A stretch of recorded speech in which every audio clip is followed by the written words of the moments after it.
सभी मित्रों को मेरा प्रणाम। आशा और उम्मीद करते हैं आप सभी लोग स्वस्थ होंगे, मस्त होंगे और अपने परिवार के साथ व्यस्त होंगे। आपको मेरी कहानियाँ कैसे लग रही हैं मुझे कमेंट में ज़रूर लिख भेजें।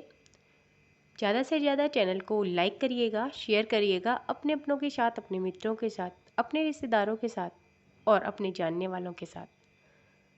तो बढ़ते हैं आज की कहानी में। जो लोग खुशी की कहानियों में पहली बार आए हैं वो चैनल को सब्सक्राइब ज़रूर करिएगा, बेल आइकन दबाना ना भूलिएगा ताकि आपको सबसे पहले नोटिफिकेशन आए और आप मेरी कहानियों से तुरंत जुड़ पाएँ।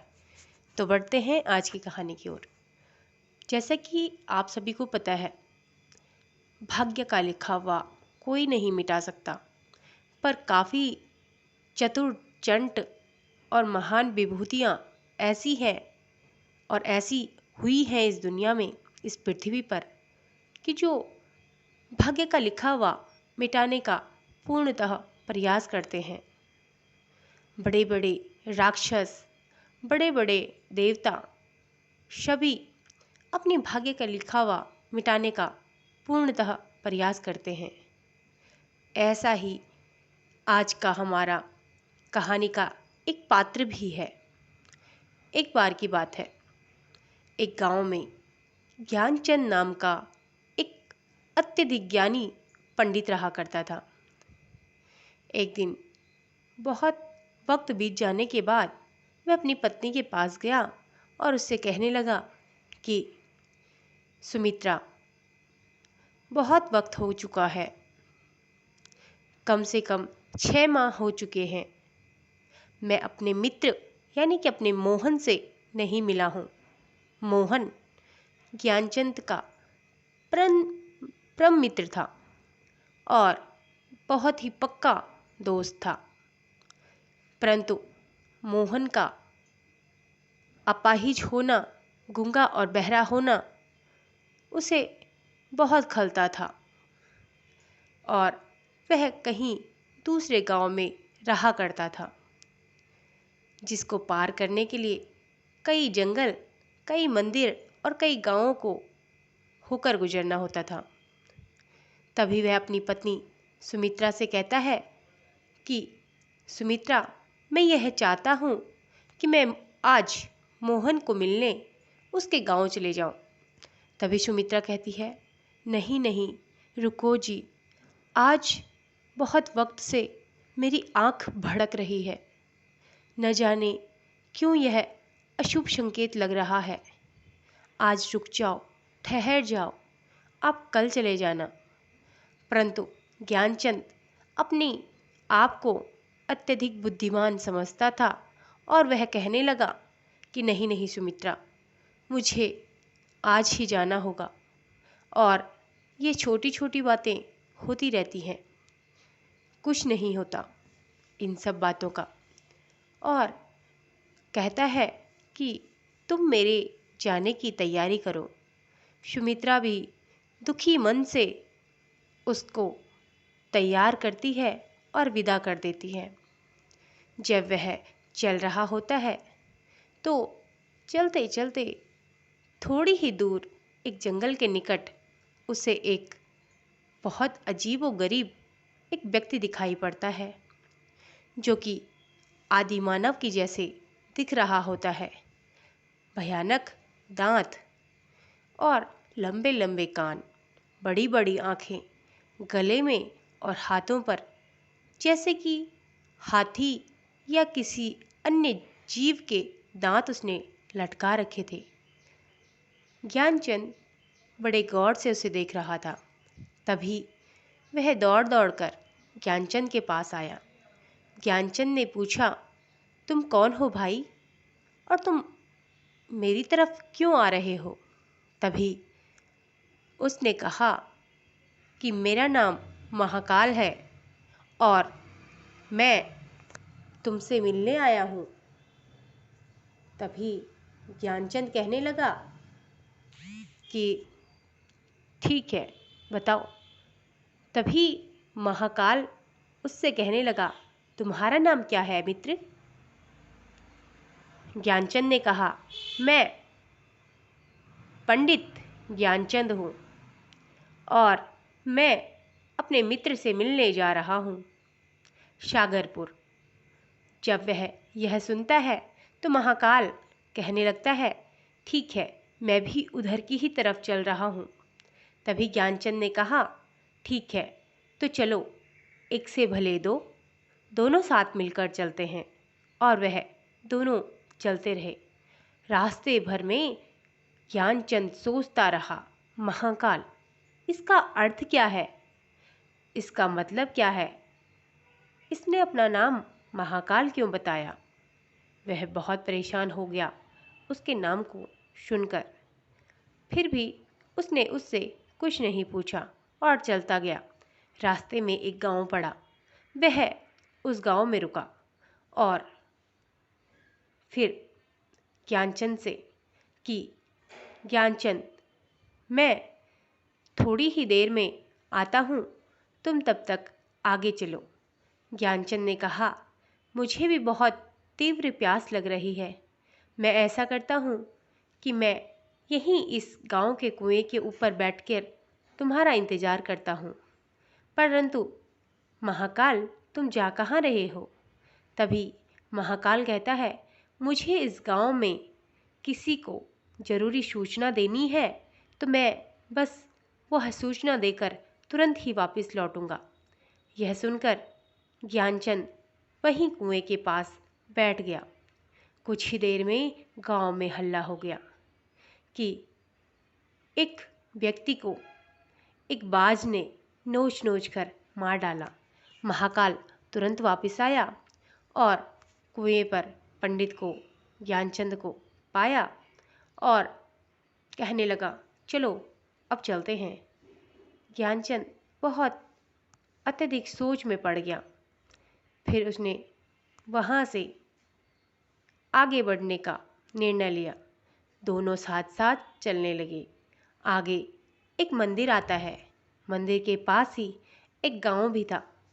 तभी महाकाल कहने लगा कि तुम थोड़ी देर विश्राम करो, मैं आता हूँ अभी।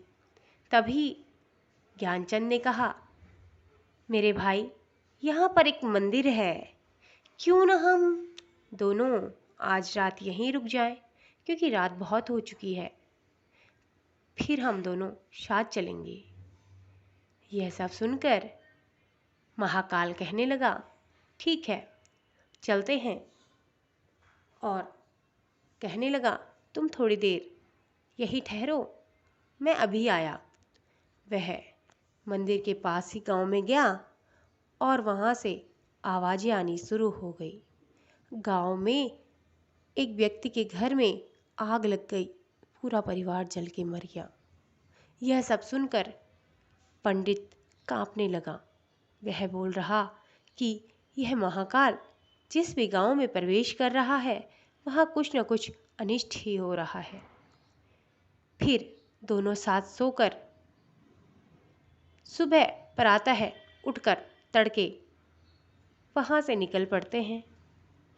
फिर थोड़ी दूर जाने के बाद उसे एक और गांव दिखाई पड़ता है।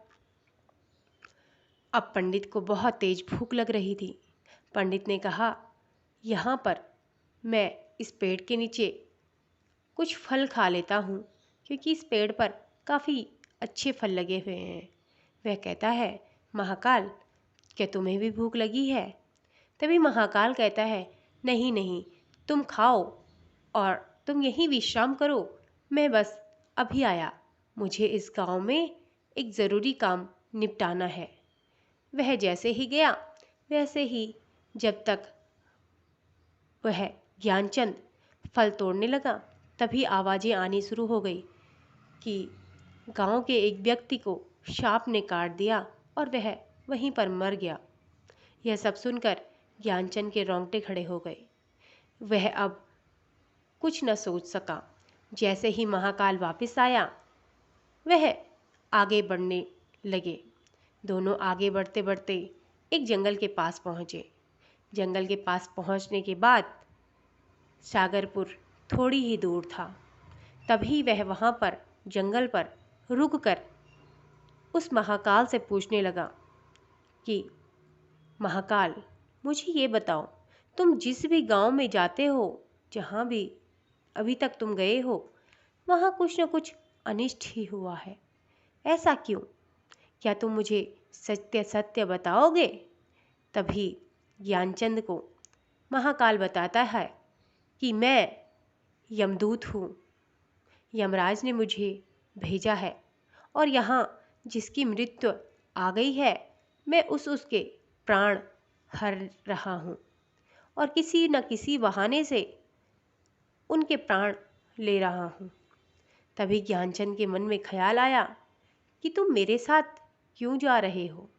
तभी महाकाल ने कहा, मैं तुम्हारे साथ इसलिए चल रहा हूँ कि अब दूसरी मृत्यु यानी कि अंतिम जो आज की मृत्यु है, वह तुम्हारे मित्र मोहन की है और जो कि तुम्हारे ही कारण होने वाली है। यह सब सुनकर ज्ञानचंद रोने लगा, दुखी हो गया और कहने लगा, मैं अपने मित्र से मिलने कदापि नहीं जाऊंगा, क्योंकि वह मेरे कारण मरे, मैं ये कतई नहीं चाहता। मैं उससे फिर कभी मिल जाऊंगा। यमदूत यानी कि महाकाल उसे समझाते हुए कहते हैं कि ऐसा मत सोचो, जिसका भाग्य जो लिखा हुआ होता है वह होकर रहता है, परंतु तुम अपनी जिद मत चलाओ, जाओ और अपने दोस्त से मिलाओ।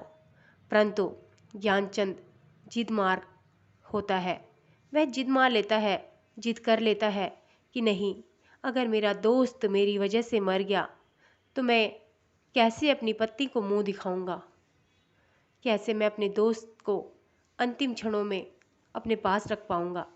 यह सब सोचकर वह बहुत रोने लगा और वापस अपनी गांव की तरफ मुड़ गया। चलते चलते काफ़ी आगे आ गया। तभी पीछे से यमदूत कहने लगा कि पीछे से तुम्हारा मित्र तुम्हारे पास आ रहा है। जैसे ही वह तुम्हारे पास पहुंचेगा, तुम्हारे पैरों में गिरकर ही उसकी मौत हो जाएगी, क्योंकि वह तुम्हारी काफ़ी वक्त से प्रतीक्षा कर रहा था और आज जब उसने तुझे अपने गांव के पास के जंगल में देखा, वह तभी से तेरा पीछा कर रहा है और वह अपनी गति से अत्यधिक तेज चल रहा है, जिसके कारण उसके हृदय की गति काफ़ी तीव्र हो चुकी है और इसी कारण तुमसे मिलने के कारण ही वह मर जाएगा। यह सब कहने के पश्चात वह पीछे मुड़कर मोहन की तरफ देखता है। अपाहिज मोहन लंगड़ाते लंगड़ाते उसके पास आ पहुंचता है। थोड़ी ही दूर आने के बाद वह गिर जाता है और पंडित ज्ञानचंद वहीं उसे अपनी गोदी में लेकर रोने बिलखने लगता है और कहने लगता है, मैं तुझे कुछ नहीं होने दूंगा मोहन, मैं तुझे कुछ नहीं होने दूंगा। यह सब कहकर वह उसे गले लगा लेता है, परंतु भाग्य का लिखा कोई नहीं मिटा सकता। यमदूत उसके प्राण हर लेते हैं और वह मर जाता है। यह सब सुनकर और देखकर ज्ञानचंद के मन में ख्याल आता है कि मेरी मृत्यु कब लिखी है, मैं यह इस महाकाल से पूछूंगा। महाकाल से गड़गड़ाते हुए, रोते हुए, बिलखते हुए ज्ञानचंद पूछता है कि हे महाकाल, मेरे मित्र के प्राण तो तुमने हर लिए, परंतु ये बताओ कि मेरी मृत्यु कब लिखी है। तभी वह कहता है कि तुम्हारी मृत्यु आज के ठीक 6 महीने पश्चात होने वाली है और अपने राज्य में ना होकर किसी अन्य राज्य में किसी पराई स्त्री के साथ सोने से तुम्हारी मृत्यु फांसी के जरिए होगी और तुम खुशी खुशी फांसी पर लटकोगे। ये सब सुनकर ज्ञानचंद के रोंगटे खड़े होते हैं और वह अपने दोस्त की अंतिम संस्कार के बाद सीधे अपने घर जाता है। जब वह अपने घर जाता है तो वह यह सब अत्यधिक सोच में पड़ जाता है, यह सब सोचकर कि 6 महीने बाद मेरी मृत्यु होने वाली है और अभी तक मैंने कुछ भी नहीं किया। तो वह अपनी मृत्यु के इंतजार न कर अपने राज्य के राजा के पास अपनी समस्या को लेकर चले जाता है, क्योंकि उस राज्य का राजा उसका परम मित्र होता है। वह राजा से कहता है कि मेरी यह समस्या है, जहाँ की मेरा दोस्त आज ही गुजर चुका है। अब राजा के मंत्रियों को और राजा को यह सब जब पता चलता है और इस भविष्यवाणी के बारे में पता चलता है, तो राजा का एक मंत्री उन्हें कहता है कि हे राजन, हम ऐसा करते हैं कि पंडित जी के परिवार को 6 महीने के लिए अपने ही राजमहल में अपनी निगरानी में रखते हैं और अपने साथ ही रखते हैं। और तभी राजा आदेश करता है कि यह जो पंडित जी है, यह 6 महीने तक मेरे ही साथ रहेंगे और हमारे इस राजमहल में ही निवास करेंगे। इनको जो कुछ भी चाहिए होगा हमारे द्वारा इनको मिल जाएगा और यह अपनी मर्जी से बाहर आ जा सकते हैं, परंतु ध्यान यह रखना होगा कि यह किसी अन्य राज्य में ना जा पाए। और यह सब सोचकर कुछ वक्त बीत जाता है। उसी 6 महीने के बाद जो अंतिम दिन होता है, उसी दिन जब वह लेट रहा होता है तो कह रहा होता है कि आज का दिन कट जाए तो कल मैं एक नई सुबह देख पाऊंगा। 6 महीने का अंतिम दिन। यह ज्ञानचंद को भी नहीं पता था कि उसे रात नींद में चलने की बीमारी है। वह जब लेटता है तो उसे ढंग से नींद नहीं आती और वह नींद में चल पड़ता है किसी अन्य राज्य में। किसी अन्य राज्य में जाने के पश्चात वह जाकर राजा की रानी के साथ सो जाता है, जबकि राजा अपने कक्ष में मौजूद नहीं थे। यह सब सुनकर और देखकर अन्य जगह का जो राजा था वह बहुत गुस्सा हो जाता है, बहुत क्रोधित हो जाता है, वह बहुत क्रूर होता है।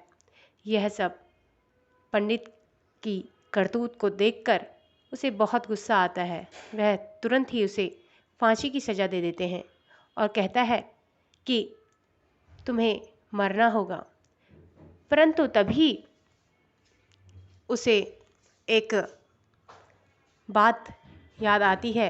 वह पंडित को कहता है कि तुमने ये सब दुस्साहस क्यों किया। तभी वह कहते हैं कि यह दुस्साहस मैंने नहीं किया है, न जाने कैसे मैं तो राजमहल में निवास कर रहा हूँ, परंतु मैं यहाँ इस अन्य राज्य में कैसे आ गया मुझे स्वयं पता नहीं। और फिर वह ज्ञानचंद उसे भविष्यवाणी के बारे में सारी बात बताता है, लेकिन राजा यह सब मानने के लिए तैयार नहीं होता। तभी ज्ञानचंद के राज्य का जो 2 सिपाही थे वो वहाँ आते हैं और उसे कहते हैं राजा को कि राजा जी, यह सत्य कह रहे हैं और कुछ वक्त से यह हमारी ही निगरानी में रह रहे थे। तभी ज्ञानचंद थोड़ी गहरी सांस लेता है और फिर राजा कहते हैं कि परंतु अब मैंने इसे मृत्यु का आदेश दे दिया है। अब ऐसा क्या किया जाए कि ना इसकी मृत्यु हो और ना ही मेरी फांसी की सज़ा टाली जाए। तो तभी उस राज्य के मंत्री उसे कहते हैं कि इसे एक कच्ची डोरी से फांसी की सज़ा दे देते हैं और उसके पश्चात इसे कहा जाएगा कि फिर यह भी बच जाएगा और आपकी जो फांसी की सज़ा इसको सुना रखी थी वह भी टल जाएगी। यह सब सुनकर ज्ञानचंद खुश हो जाता है और खुशी खुशी फांसी पर लटकने के लिए तैयार हो जाता है। जैसे ही ज्ञानचंद को फांसी दी जाती है, ज्ञानचंद बहुत मुस्कुरा रहा होता है और उसे कच्ची डोरी से फांसी तो दे दी जाती है, परंतु जैसे ही उसके गले पे वह लगता है तो ज्ञानचंद थोड़ा मोटा होने के कारण वहाँ से यानी कि फांसी की जगह से गिर पड़ता है और उसका गला कट जाता है। थोड़ी ही देर के बाद ज्ञानचंद की मृत्यु हो जाती है। मृत्यु होने के पश्चात वह वहीं पर तड़प तड़प का अपना दम तोड़ देता है और सारे बदन पर खून ही खून हो जाता है। यह सब देखकर सभी राजा मंत्री सभी यही कहते हैं कि भाग्य का लिखा और विधाता की लेखनी को कभी कोई नहीं मिटा सकता, इसलिए कभी भी अपने भाग्य का लिखा हुआ मिटाने का प्रयास नहीं करना चाहिए। तो आपको ये कहानी कैसे लगी मुझे कमेंट में ज़रूर लिखिएगा। मैं मिलती हूँ आपको एक नई कहानी में, तब तक के लिए आप सभी को मेरा प्रणाम।